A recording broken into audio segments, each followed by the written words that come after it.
Hi friends, నేను మీ కరణ్. జీవితం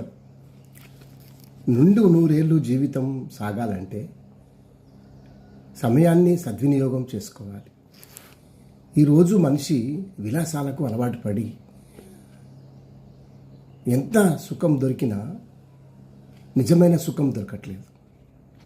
మందులున్నాయి, ఆరోగ్యం లేదు. సంపద ఉంది, సంస్కారం లేదు.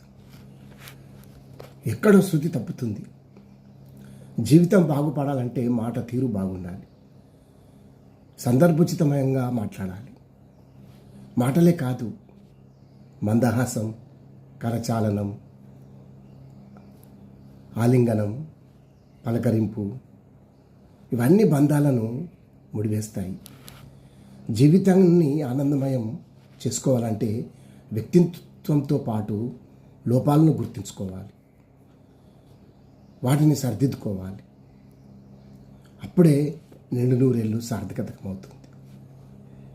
ఈ రోజుల్లో హాయ్ బాయ్ అనుకుంటూ వెళ్ళిపోవడమే తప్ప కనీసం పలకరింపులు కూడా లేవు. నీకు మనశ్శాంతి ఎక్కడ దొరుకుతుంది? బిజీ జీవితంలో జీవిస్తున్న నీకు ఒకరితో మాట్లాడాలంటే సమయం లేదు. అంతా బిజీ లైఫ్లో ఉన్న నీతో ఎవరు మాట్లాడతారు? వారికి కూడా బిజీయే కదా. అందుకే మాట పలకరింపండి, మాట్లాడుతూ ఉండండి.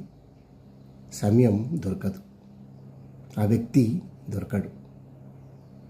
పరిచయం అయిన తర్వాత మాట్లాడుతూ ఉంటే నీ బంధం పెరుగుతుంది.